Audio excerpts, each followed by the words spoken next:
Mary from CMA Weekly. Today we have Gianna from Champion and Taylor's on here as well. She's also from Champion and they've brought along a guest. And I'm going to let Gianna take over right now. Thanks so much, Mary, and thank you everyone for joining us. I'm going to share my screen, so bear with me as I get into presentation mode and all of the logistics, but it's wonderful to see so many familiar faces and have so many folks join in on a Friday. Hopefully it'll be a good Friday filled with learning, but hopefully we still have that mental capacity to take three takeaways. That's what I always say. If you can get three things out of a discussion that's typically worthwhile. And so the bulk of this I'm, really going to be sharing with you, and then we've got some Q&A at the end with a special guest. But this is Map to the Outcome workshop. And our goal today is to build a clear, repeatable framework to map customer marketing strategy to measurable revenue outcomes. I know that a lot of it and others, and with tech evolving and changing, that is moving to the right direction, and it's easier and easier to associate outcomes with measurable impact, though for a lot it's still hard. And so I want to talk through that today in a way where you can really understand the best way to build strategy and know the power that customer marketing brings to overall growth so that your C-suite can see this clearly. And spoiler, how you're going to do that is through first team alignment. And I'll go through what first team alignment means as well. But before jumping into all of that, who am I? My name is Gianna Scorsone. I'm co-founder of Champion. Before joining and starting Champion, I am the former GM of AirCall for North America. I was there when I helped build the strategy and achieve 12 million to 45 million growth in just under 2 years. And before that, I was COO of Mondo. I had joined when the organization was at 5 million, and I helped grow it to 100 million, focusing on RevOps and CMO in my last few years. If I had to and in one sentence say what my specialty, what I bring to the table is that I help engines run. I build that strategy, the mechanics, and bring all of the teams together to build that strategy and execute. Um, at Mondo, I was in services and I went to product at Aircall, and I realized something was missing there. Really, the relationship and strategy with customers. And that's where I met my co-founder of Champion, Jeff Reekers, and together we really put together a plan to bring the best of both worlds together of that rapid growth SaaS with a lot of that network and relationship driven sales that you so often see and is the primary strategy in services. Over the last 5 years, being in this advocacy space and customer marketing space, we've seen a transformation. So kudos to everyone on this call. It's not easy. And because of such rapid transformation, you feel the weight of that. But customer marketing today, I believe, like I'm sure you do, is the answer to what's needed in today's market. So let's quickly touch on what that means. Why is now the time for customer marketing? Traditional go-to-market is losing leverage. Lead volume is declining. What this means is that sales rep need to do more with less. Think about needing to increase win rates. Conversion rates are down. That means they aren't doing more with less. And so they need better ICP deals, or they need to infuse the right customer, right, as that secret weapon to closing those deals. We need a brand to really allow that deal to close before it even enters the sales cycle. Retention is falling. The antidote to this is really building for the ICP, having product influence with the right customers so that they can experience that value, which is the main retention driver.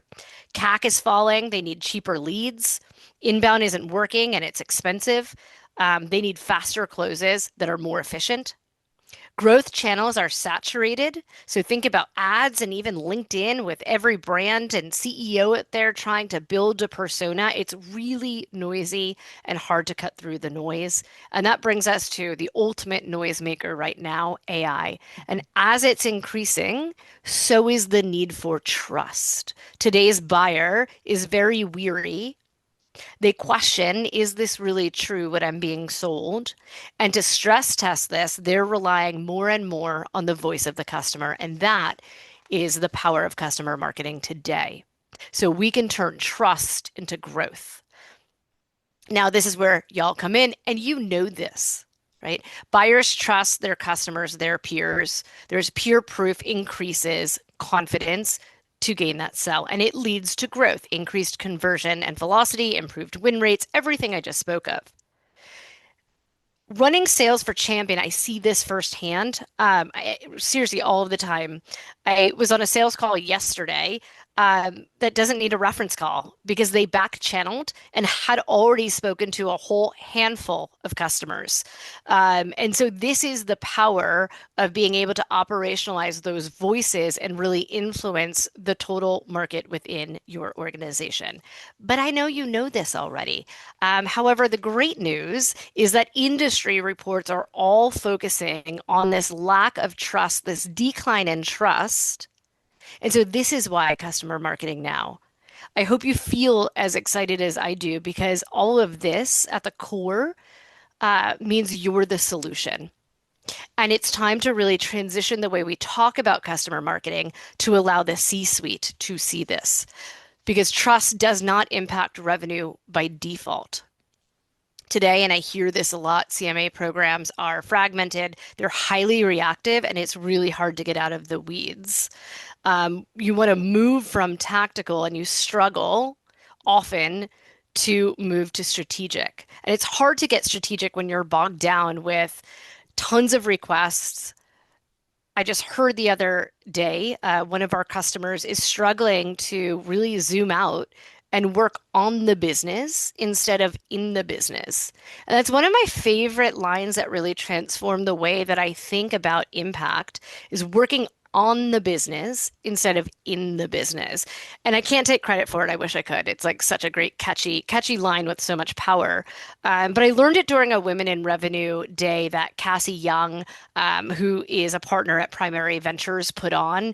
And she really shared this idea of needing to zoom out and build that strategy and not being in the weeds all the time because you just get blinders and you're not able to build in a cohesive way that's going to drive compounding impact.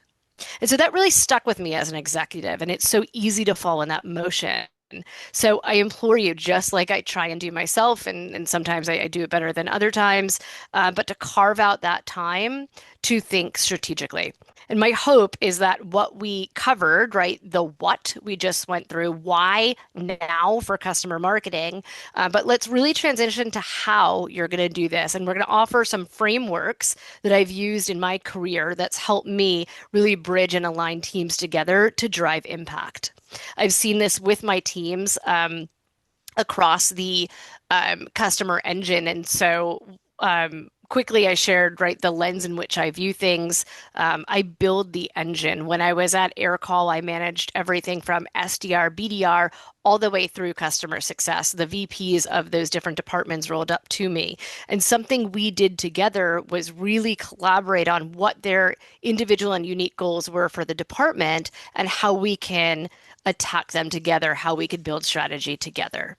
So my not so hot take these days, which I think each of you would agree with, is that most customer marketing and community and especially advocacy programs are siloed, and siloed programs fail every time.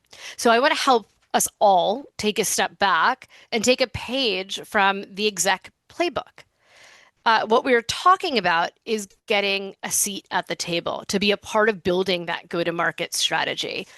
And to do that, we want to go from trust builders to revenue drivers. And so here's the first framework that I share with you. We're going to review three core steps in this workshop. The first is gaining business alignment. This is aligning to the overarching board level metrics. Think ARR, NRR, potentially margin. Step two is building your first team. And that's that C-suite kind of playbook that I mentioned. I'm going to share with you what first team alignment means if you're not familiar with that term. And then third is mapping advocacy to measurable outcomes. So once you understand step two, which is departmental goals, you're going to then be able to align your outputs to outcomes. So alignment drives really three core metrics. When you have cross-functional alignment, it's been seen that organizations will grow 19% faster. They are 15% more profitable and 36% higher customer retention. And that to me is one of the most compelling stats. And that is one, really all three of these, feel free to grab these and share them with your organization as you talk about building that alignment and building strategy together. Particularly that 36% higher retention rate, I think is so relevant today, as I've heard so many organizations scurrying to figure out how to really focus on NRR and GRR. And I know many of you are taxed with retention, cross-sell, upsell for the first time, and it's hard to know where to start. So with that, here's another way to look at what we will review today. And this is the order, right, that you want to bear in mind when creating alignment. So keep two things in mind. First, start at the top. Understand the company goals, move to departmental impact, and then your initiative or outputs. And second, this is going to be a constant feedback loop. It's an iterative build, and measurements of success need to be shared regularly and reevaluated together. The most common mistakes I see is one that perhaps I hear a lot. Well, I talked to them once. You need to continue to speak with your first team, continue to align with sales leaders, with CS leaders. Second, I've often heard like, oh, well, I shared, how many case studies I can deliver this quarter. They want more, but like, this is all I can do. You want to instead flip that and understand how you could partner with them in what they are looking for and have the right case studies to drive impact. And so it takes time. This is, part of getting a seat at the table is investing the time in building these relationships and understanding their perspective. It needs to be part of your week to week and sometimes day to day. But I promise you, following this framework will lead you to a more strategic place, allowing you to zoom out and build internal advocates. Those advocates, those internal, your colleagues will help you gain more budget. So let's get to the meat of it. This is step one. Company alignment means your initiatives letter directly to the company's top level growth and strategic targets. So know the top 2 to 3 board level metrics, understand the strategic pillars behind those targets. I'll explain that when I show an example in a moment. Confirm the ICP and segment priorities for the year and ensure every initiative can tie back to those goals. So here is a framework we'll share post workshop as a takeaway. What you'll want to do is simply fill this in.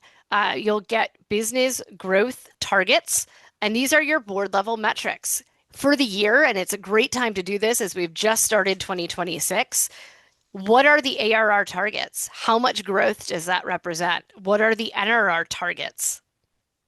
This is what the board cares about. And the not so secret is this is how the C-suite is measured.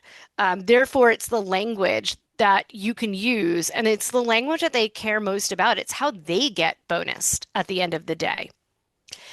It's really important, though, to go a layer deeper. It's great to have, the overall understanding of where we need to go. But what the C-suite does, they come together to say, here's how we're going to get there. And so these are the big bets the organization makes. And I'll share the example of my time at Aircall.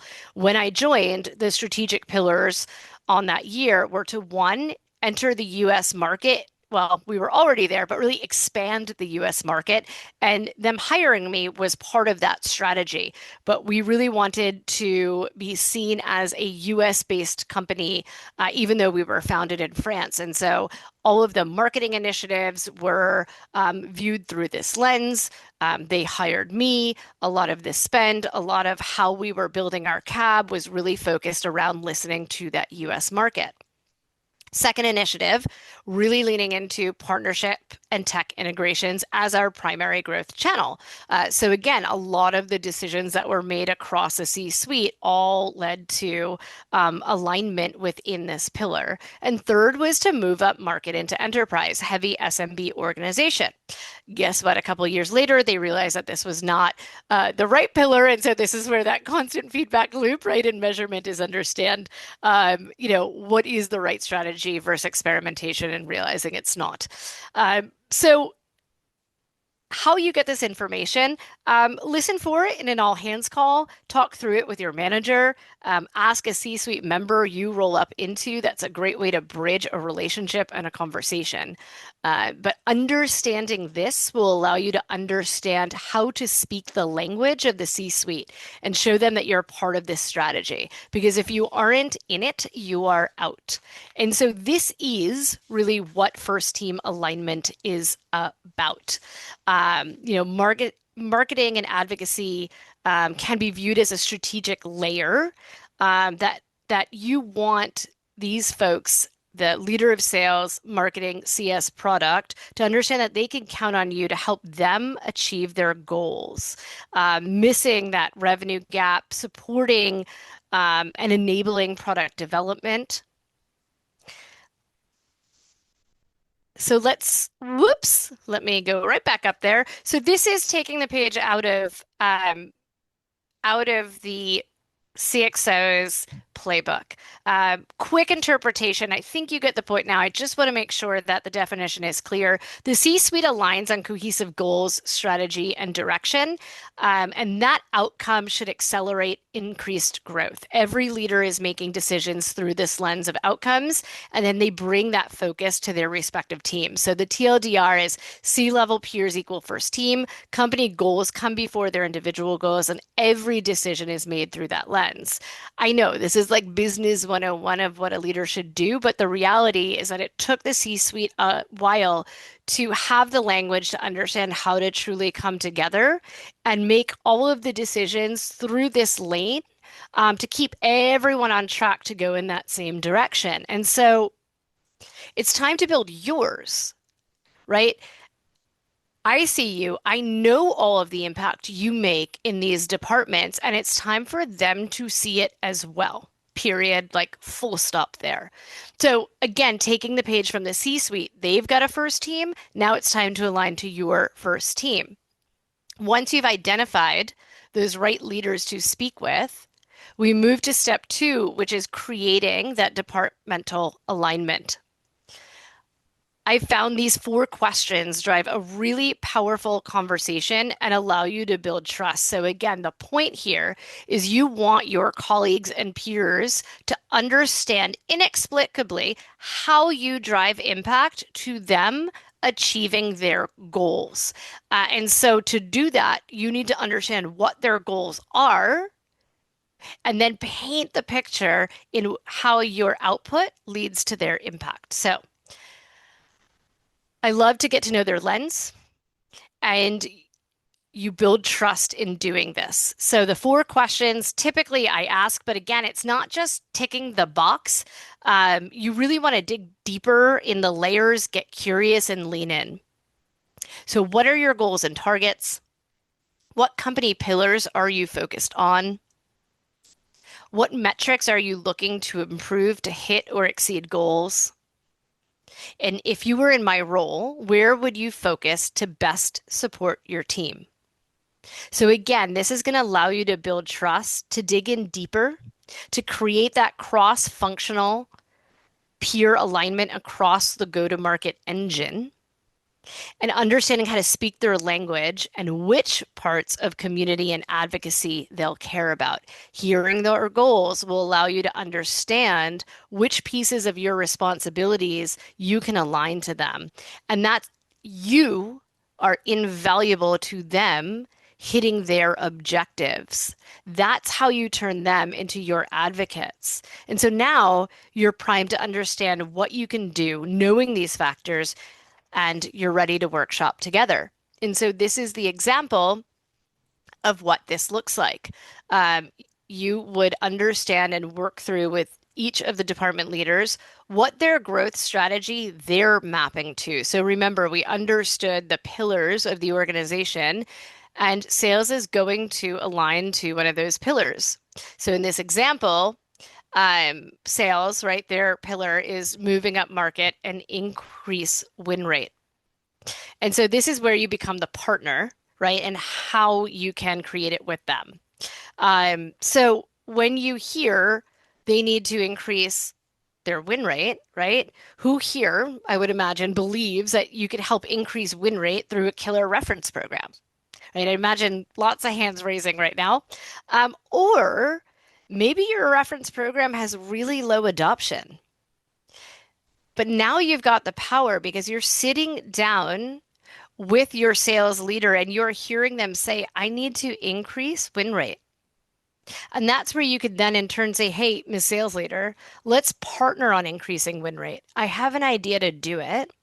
Rather than doing this, let's do that, and it will lead to.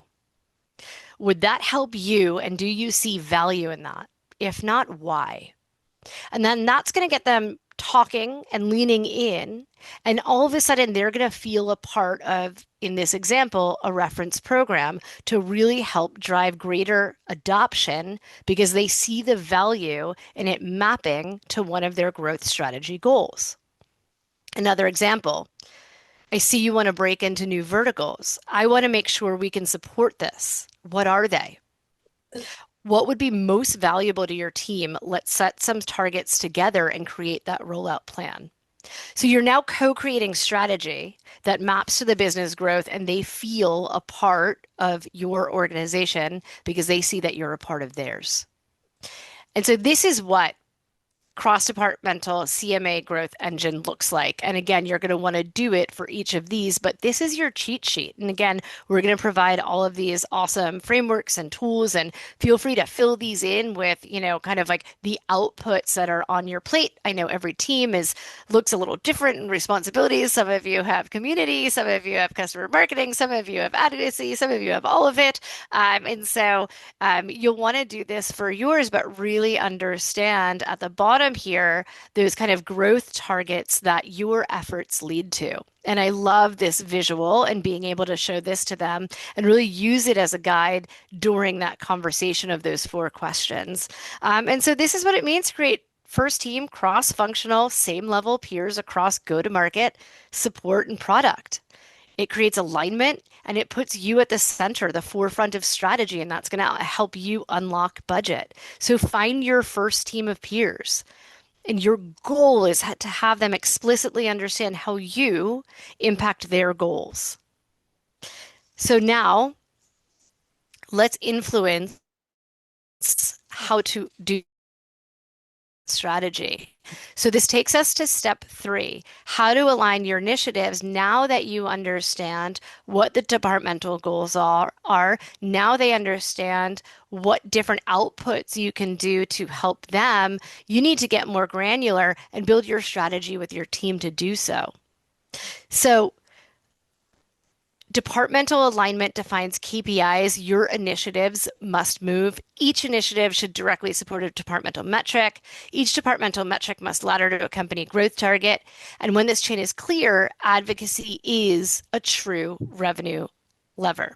So let's build your plan and organize around what you and your team need to achieve. Here's a tool that Emily Sid, who is the VP of Customer Success for us here at Champion, has put together and shares with our clients. I'm going to go column by column. And if you look at the 2 columns here, interaction type, this is your output. This is your tactical work. These are the acts of advocacy you're asking of your customers. We then map it to the next column, which is departmental alignment. Again, this is that step two of understanding who this supports, how it rolls up to number three, the metric, right, or initiative it supports. And so I opened, right, in really talking about some acts of advocacy, customer marketing, and even community are very clear to show the revenue impact. Sometimes it's not. And this is going to allow you to show how you influence certain metrics that are already being measured. And lastly, once you understand all of the different asks on your plate, the department it will align to, the metrics you want it associated with, you want to make sure that you have the right folks lined up, really looking at the different segment, the persona to invite into your program, to engage with, to build relationships with, who you know will be a major lever, for the growth of your business. And this will allow you then to do the analysis of who you have already in a program versus who you really need to engage to best support hitting these metrics and initiatives of you and your peers, because now you've co-built that together. All right. So customer marketing has always built trust. And alignment is how you turn that trust into measurable growth. I shared that three-step framework, and all of the templates will share out as well. But truly, this is going to allow you to grow strategically while working tactically. So we started really big with step one, which is understanding the overall company goals. We then go to step two, which is creating first team alignment around the go-to-market leaders and building together a strategy that will help them achieve their goals, because ultimately all of the amazing work that you're doing absolutely impacts each of those measures. And this is going to allow you to work on the business as well as working in the business. And so with that, I know that we talked some theory, we talked about why is now, giving you some frameworks to use to achieve this, but nothing brings it to light like a real life example. I was at dinner the other night, and Carolyn Giles, who is a senior manager of audience and program marketing, she runs customer marketing at Darktrace. We were at dinner the other night, and I was sharing with her this topic and how passionate I feel about helping customer marketing really elevate to have a seat at that table. And when I was sharing with her, she was like, "Oh my gosh, I'm doing this." And she shared her example, and I thought, what a great way to really open up Q&A with first having Q&A with Caroline, who's agreed to share what she's done at Darktrace to create this first team alignment to help elevate how customer marketing is perceived within that go-to-market engine. So please help me welcome Caroline, where I'd love to ask you a few questions. Yes. Hello. Hi. Thank you for having me. Absolutely. Caroline, at dinner, you shared a concept that you created called Circle of Life that you use to get your sales and customer success teams on board with providing customer advocates. I love, first of all, I love the concept, but I also love the real life examples you shared and how it really kind of started the infancy of bringing customer marketing more to life and the power it could have. Can you walk us through what Circle of Life means and how you did this? Yeah, definitely. When I first started off at Darktrace for customer advocacy, I was really building it up from the ground up. So I knew the first place that I needed to start was our customer success team and our sales team. And how I chose to get their attention was this concept of the circle of life and really understanding what their goals were and how, as a customer marketer, I could provide tools and resources for them to hit those goals, whatever those resources might be, a negotiation tool, a reference call, a proof point. So really what that circle of life looks like is we'll start at the sales point where sales closes a customer. Then the CS team is working on retention of that customer. They're attending events. They're having a high quality customer experience one-on-one with their account team. And then it's really up to that customer marketer to be capturing that story and feeding it right back into your go-to-market teams, your customer success, your sales team. Again, providing those negotiation tools, providing the credibility, the proof points, and those references. Thanks, Caroline. Do you want to share a little bit more about the Circle of Life? Your Um, visual of it? the visual, well, on the early on the calls, I would really start the conversation with the audio of The Lion King, where it was ha kapanya, and I did that because I knew I was going to need their attention. I knew I was going to need their buy-in. And yes, it was a little bit unorthodox, having a big team call that way, but I do truly feel like it has come to work, and I still reference the circle of life with our customer success teams and our sales team. And it's a great analogy to fall back on because again, it goes back into how we can help them, what we can provide them to hit their goals. I love that. And I know it's a little kitschy. It's a fun idea, but like what's so powerful about that is they remember it and it's a visual and it's a concept that they can really understand. You talked a little bit about having some levers, negotiation tools. Is there maybe one example you can share as part of, kind of this initiating lever that you were able to do with the team? So again, to see the impact. So a real example.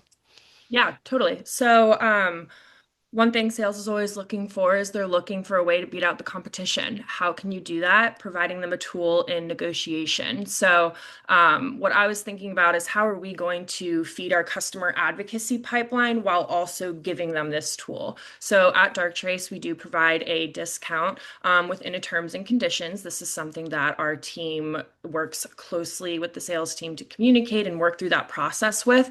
And that's really something that they can lean on whenever it comes down to price. And we're able to support them that way. And then it also feeds directly into my customer stories pipeline, customer advocate pipeline. And from there, we're able to see where this customer is going and work with the account teams to capture their story. Awesome. Thank you. Is that working? Yes, I would say it is working. I was actually recently in a conversation where we're going to start really building out a guide for this. I have account teams asking me about it all the time. And I've even had a few renewals directors ask me about how we integrate this throughout the conversation, when to start planting that seed versus when to really go in for that execution. And I like it because it just helps build good camaraderie between the two departments and trust and understanding we're all on the same team. I love that. All understanding we're all on the same team. And I imagine really how you did that in a lot of, what I was trying to convey earlier, right, is because everyone sees that you're aligning to the same goal. Yeah. Right. And that's what it means, like one team, one goal. Huh, funny enough, that's a champion value. But I deeply believe in that, right? Because you're moving in the right direction and that is what builds trust. So thank you for sharing that. Caroline, I'd love to, go into a broader approach of how you approach the different teams, so CS, sales, product, et cetera, to get them collaboratively aligned on your customer advocacy initiatives rather than just being perceived as an order fulfiller. So like essentially like how did you create the space to build strategy together to create that one team goal as you mentioned? Definitely.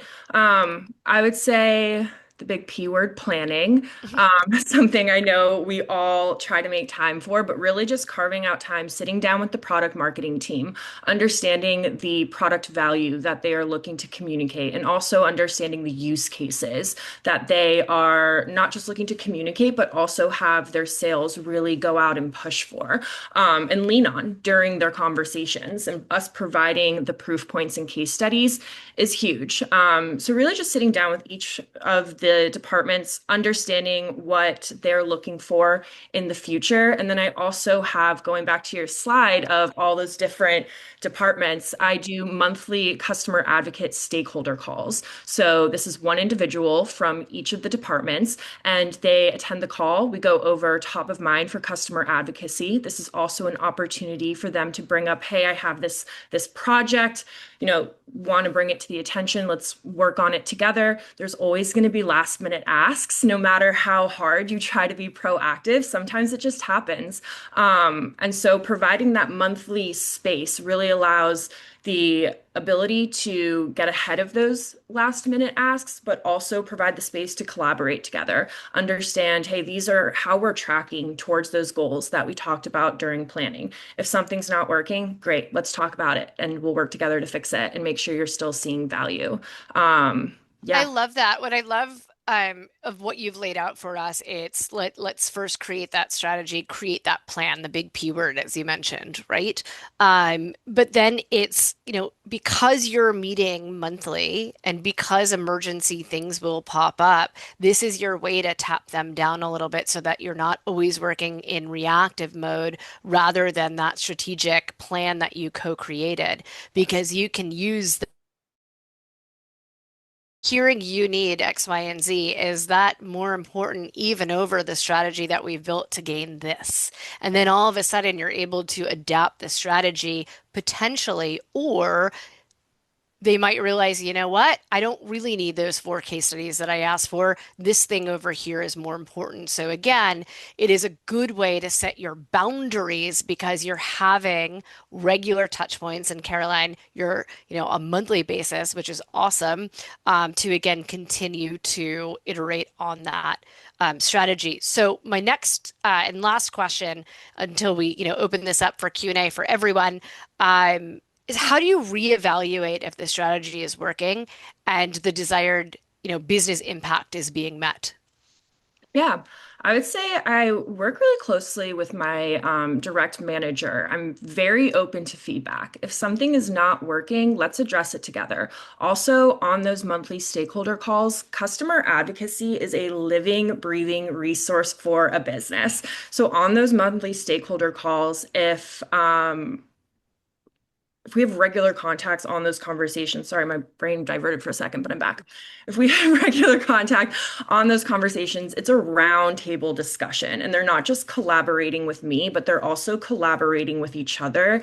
So if there's ever anything that needs to get fixed, it gets addressed pretty quickly. And again, it goes back to that us, not me mentality. We're all on the same team, one same vision, one same goal.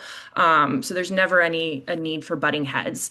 And then additionally, the monthly stakeholder calls are a great indicator to me if somebody isn't attending. Are they no longer seeing value from being Oh, stakeholder call? Great indication for me to go connect with them one-on-one and say, hey, I noticed you haven't been to the past two, three customer stakeholder calls, taking into account for scheduling. Want to make sure you're still seeing value. How can we get you re-engaged? How can we make sure you're seeing this value and then getting back together in that circle of life? I love that. That's really putting the responsibility and onus back on them to be a part of the strategy that you co-built. Caroline, thank you so much. Really powerful story in bringing to life the, workshop activity and framework that I shared today. So again, it's really understanding business objectives, aligning with the department leaders to understand their goals and build a strategy together where they are advocating for your support and impact because they see how it rolls up to their big picture. And all of those big pictures, of course, align up to the broader board level metrics. So you've got a real C-suite conversation at your hands now. Thanks so much, Caroline. And with that, I would love to open it up to the crowd for Q&A, both for myself and for Caroline and or any questions out there. I've got a question for Caroline. Um, hi. Hi. Hi, Gianna. Hey, Lynn. Good to see ya. Me too. I'm curious. So you said those monthly alignment meetings. So who are those with? Is it with like one person? Is it with like a few people? Like how do you manage that? Yeah, so it is a group of individuals. So you have one person from our corporate affairs team, one person from internal comms, external comms, product marketing, You're testing me now. Analyst relations. Sometimes our VPs of CS jump in and out. How I manage them is I put them on calendar ahead of time. And again, it's an accountability thing on myself as well, making sure I'm setting that time up with my stakeholders for that communication. So I put the calendar invite on everyone's calendar. We try to make sure all the key stakeholders are able to attend. And then I do slideshows. It's that first slide. This is what we're talking about. This is why we're here today. Second slide. Here's our top of mind. Is there anything missing from the top of mind? Great. Let's make sure it gets on there. And then sending follow-up notes. And then also keeping that communication channel open throughout the in-between of those stakeholders' calls due to, seasonal needs. Analyst relations doesn't always have to be joining, but they like to join, and then we'll work with them between the calls. Did that answer your question? I guess I was curious, like are sales leaders on those calls too? It would be hard for the sales leaders to join every month. So I definitely connect with sales and CS the most Mhm. offline of those calls, but they are welcome and they are aware of the Okay. calls. I was gonna say, so these are the people basically who like need customers for their efforts beyond the sales side of things, basically. So you were talking about like internal, external AR, that sort of thing. So those are like in terms of like stakeholders in that way, in the sense that they might need customers for analyst conversations or whatever, that sort of thing. Correct. Yes. And then with the sales and the CS team, again, working closely with my direct manager, we just keep an open line of communication all the time. If there's a problem, let's fix it. And Mm-hmm. what I'd suggest there, having, sorry, when No is worries. meeting with them quarterly, and so that way you stay aligned on their objectives and you have a higher level conversation. And who you might be able to get instead on those monthly calls is that representative of sales and CS on the ops side. So if you've got a RevOps person or a MOPS or a SOPS, they are solely focused on, those teams hitting their revenue targets. And so should be like pretty in tune with understanding what your efforts are and helping to build and orchestrate those workflows to use the tools efficiently. Good. That's a good call. Okay. I wasn't like quite sure the full use of those, but that's helpful. Thank you. When it's Christine, I've also found that spreading the joy on that by inviting different participants to the monthly call, but still covering sales team. So whether it's a leadership or RevOps, Mhm. also works because they start to see you start to build more connections that aren't just through their leadership. Sorry, say that again. I don't know if I followed that. So instead of just inviting one particular leader from sales, Hmm. spread the love and invite pick a month. So because we can't expect them Yeah. to appear every month, but we Hmm. could say once a quarter or once a year, I'm going to ask this one person to attend and be the representative for sales for the month, Got it. Got it. so Got that it. you can spread around some of your connectivity Hmm. amongst the team. Yeah. And I do want to shout out my manager. She did correct me. Our regional marketing team also does join, and that does help address direct sales needs in those regions on that macro and micro level. Caroline, this is Rachel. Thank you so much for your presentation, all that you're sharing. Curious, were you an individual contributor as you were putting this together, as opposed to having a broader team? So is the question, do I run this by myself globally? Right, individual contributor. Yeah. Yes, with help from I would say yes. I'm the main lead of the customer marketing, customer advocacy at Darktrace globally, but again, going back to it's a team effort. So having that buy-in from your regional marketing team, enabling them to also feed the pipeline is huge. But I guess you could say yes and no, individually contributing. Well, right. It sounds like you're the conductor, and obviously you Yes. have some partners in the overall orchestration. But you ultimately are responsible and accountable if they hit some of those key feed things going. Yeah, so I'm the conductor, the captain of the ship. Some people refer me to. Awesome. Thank you.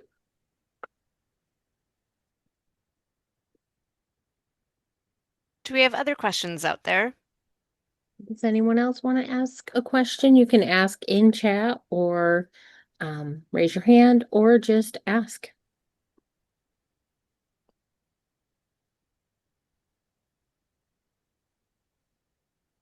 No, I think that means everyone has understood it perfectly. I have a question. Go Sorry. ahead. No, no, go ahead. So thank you so much, Gianna and Yes. Caroline. Fantastic. I love all of it. I love the managing up, managing down, managing sideways, and making sure those relationships are bidirectionally solid and fruitful. So great, great, great to hear all this. One of the things that I see in customer marketing often is you have the executives, they're super reactive Mm, and they want that case study immediately or that speaker immediately. And it's this new thing that came up. And hmm there's this building, proactively and all the things that you're doing. And then there's that super big push and press that comes up. How do you manage some of that? Or have you trained your leaders so well that that doesn't happen at all? Yeah, it's a great question. That's always going to happen, particularly in times of unrest. And I think we could all Hmm. consider right now a time of unrest where, um, executives are getting so much pressure from both VCs or PEs, their board. And Hmm. so there's often a lot of flip-flop and, kind of these, big, big polarizing swings of what the strategy is. And that can be quite distracting, disruptive, and really annoying. And so what I've done in the past as an executive is one, hopefully, you have executives that can temper that a little bit and really share the why. But often, that can't happen. And so what I would suggest is stress test it. And I mentioned a statement, I think in response to one of Caroline's points, which is an even overstatement. And so when you start with building strategy, when you have your plan mapped out, when it is clear to executives what kind of that order where the ship is going, and now they're saying, but go do this, you can Hmm. say, great. Is that even more important then? What outcome are we trying to achieve? And is that the right swing that we need to go in now? And if that is the case, should we think about it more broadly as well? Hmm. Because now you're engaging in not a kind of request and order taker, but a let's zoom out for one moment and readjust strategy again together. Which you hope will be, maybe that's not the right approach, right? Because some of it's tough on the customer as well when it's that reactive Yeah. approach. So if you broaden Absolutely. if you broaden it out, they might kind of get there ahead of you, Mm, hoping they will. hoping. Yeah, hoping. Yeah. Yeah, hoping, Okay. hoping. Yeah. Yeah. So I'd always try and bring it back to strategy and impact. And Yeah. when I try and build strategy, I always start with impact. We were at, our champion RKO a couple weeks ago, and for every session, it was before we really dove in to build a strategy. It's what is the impact we are looking for? Hmm. And Hmm. and having, everyone aligned on the impact that each kind of initiative needs to hit on allows you to use Yeah. that language and allows you Yeah. to stress test these like crazy at whim, like, Yeah. let's go do this, give me this. Yes. Yes. Yes. Yes. That's great. I love Yeah. it. Thank you. hmm Caroline, I was wondering how big is the company you work for? How many employees are there? Oh, I don't have a good answer to that. I'm bad with those numbers, but I can tell you we have a 10,000 customer base. So we have about 4,000 advocates within that customer base Oh, opted in. And we're always looking to grow that number. But on the customer marketing team, it's about three of us. okay. So I think it was, great representation of what can be done. And as Caroline mentioned, a lot of her efforts are kind of a solo ship with amazing leadership from Maddie. But what she's been able to do in using this framework or a similar framework that she developed on her own is, really allowed her to scale those efforts. And most importantly, right, really align to the outcomes of the business and being treated as a business partner. Yes. Thank Yeah, you. absolutely. I've always liked this approach of working so closely with the different departments. In the last year, though, I work with a much larger company than I used to. So Yeah. to reach out to product means reaching out to like 1,500 people.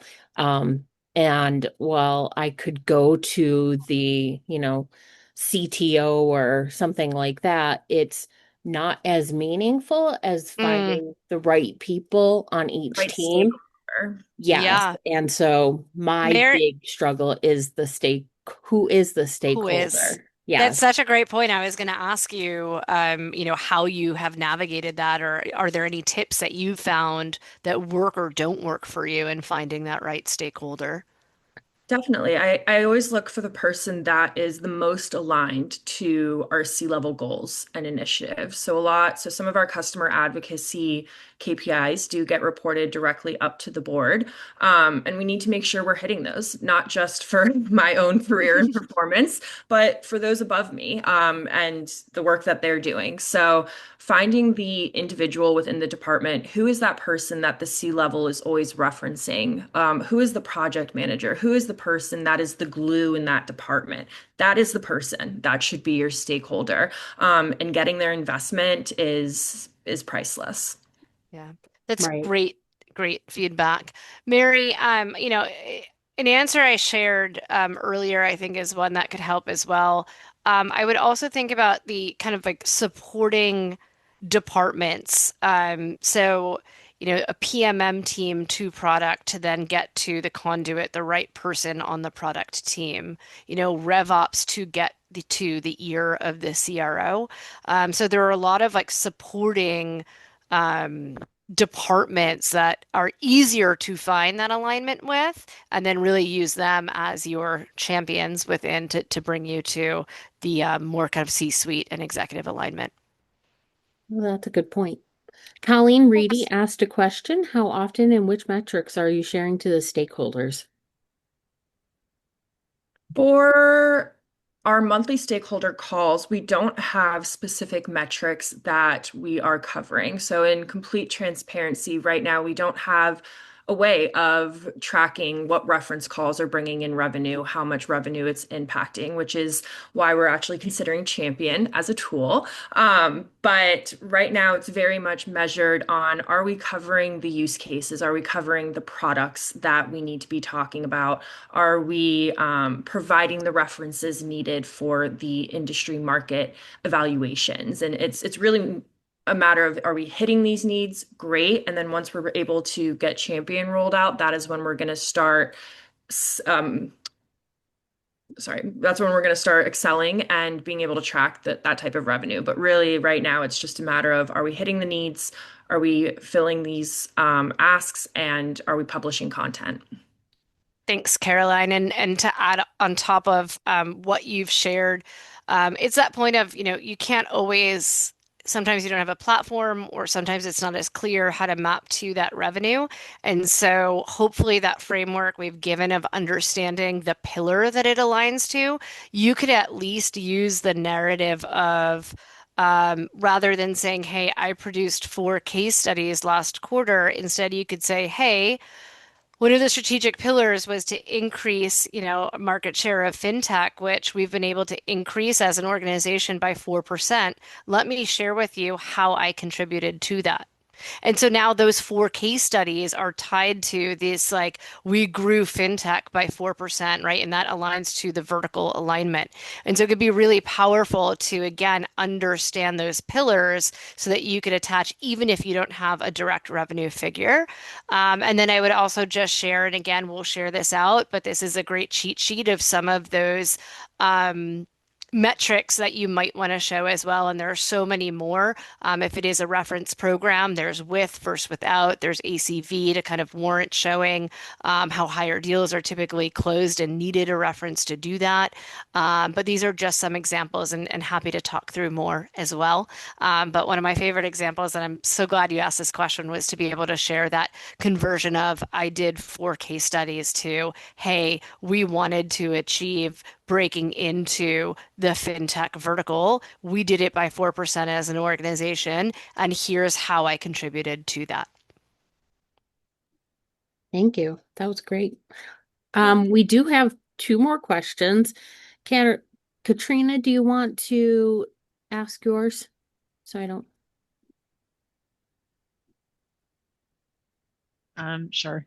Okay. Thanks, guys. I appreciate it. Uh, as someone who's just at the ground floor of starting customer-led growth and alignment, I'm wanting to improve my fluency in some of those revenue-driven goals. What resources or stakeholder groups could you guys recommend to someone in my shoes? That's a great question. For starters, we will share this presentation. Katrina, I'm also happy to hop on a call with you and speak a little bit more specifically about what you guys are trying to achieve and just create some good metrics together. I mentioned to Emily Sid, who's our head of customer success. She's also putting together kind of a metric template to share with our customers, and we're happy to share that with you also, and just so that you can get an idea of some measurements we believe to be very powerful that will appeal to the C-suite and kind of those layers down as well. Well, aren't you a peach? Thank you. I appreciate it. Yeah, you got it. Sure. Well, Mary said I was not allowed to come on here and demo or do a big sales pitch, and it's about this community wanting more value add, less theory, and more tools. And so, really, that was my hope today was for me and Caroline to come here and really, provide some value add materials. You did an amazing job, and I think this is going to be a very popular recording. Also, Michelle Reeb says, "Hi, Gia. I just wanted to give a shout out to Champion. We love Champion. We leverage it and are able to track revenue through our activities on the platform." So there's your sales pitch. Michelle, big heart, big heart on that one. Thank you. And Michelle gave us the fabulous idea of making sure that we have photos or the ability to upload photos to Champion so that she can create her awesome dossier for her CEO.